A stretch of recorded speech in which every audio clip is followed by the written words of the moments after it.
ज्या काही गोष्टी काल घडलेल्या आहेत त्या निश्चितपणे चांगल्या नाही आहेत आणि पुढच्या काळामध्ये असं घडणार नाही या दृष्टीने आमचा प्रयत्न राहील. मी देखील काल थोडं नाराज झालो, कारण जनतेनं आपल्यावर विश्वास ठेवलेला आहे. मी अधिवेशनात असल्यामुळं माझी काल कुणाशी चर्चा झाली नाही, पण येताना मी सर्वांशी बोललो की अशा पद्धतीनं करवीरवासियांची निराशा करून आपल्याला चालणार नाही आहे, कारण आपल्यावर त्यांनी विश्वास ठेवलेला आहे. महायुती म्हणून या ठिकाणी करवीरवासियांनी विश्वास ठेवलेला आहे आणि आपण कोल्हापूर शहराला विकासापर्यंतच घेऊन गेलं पाहिजे.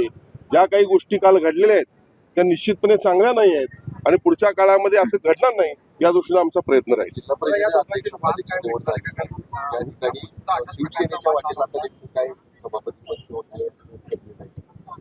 बघा, जिल्हा परिषदेची निवडणूक प्रत्येक पक्षानं वेगळी लढलेली आहे, पण संपूर्ण महाराष्ट्रामध्ये महायुतीचा अजेंडा आहे की महायुतीने एकत्र येऊन सत्ता स्थापन करायची आहे. पहिल्या आता सत्तास्थानी अध्यक्ष एका पक्षाला मिळाला असेल कारण त्यांची संख्या जास्त होती, उपाध्यक्ष दुसऱ्या पक्षाला मिळाला असेल. निश्चितपणे तिसरं जे बांधकाम समिती असेल किंवा प्रमुख जे स्थान असेल ते तिसऱ्या पक्षाला मिळेल आणि संपूर्ण कोल्हापूर शहरासह महाराष्ट्रामध्ये महायुतीची घोडदौड ही सामंजस्यानं सुरू आहे. येणाऱ्या गोकुळच्या दूध संघाच्या निवडणुकीमध्ये देखील आपल्याला दिसेल, येणाऱ्या जिल्हा बँकेच्या निवडणुकीमध्ये देखील आपल्याला दिसेल.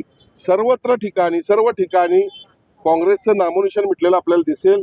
महायुती निश्चितपणे विजयी होईल. नवीन Suzuki e access electric scooter silent, smooth आणि स्टायलिश, आरामदायक सीट, डिजिटल फीचर्स आणि रोजच्या वापरासाठी परफेक्ट कम्फर्ट, एक चार्ज आणि शहरभर निश्चिंत राईड, कमी खर्च, शून्य प्रदूषण. आजच मोहिते सुझुकी कावळा नाका, मोहिते सुझुकी उद्यमनगर आणि मोहिते सुझुकी साने गुरुजी शोरूमला भेट द्या.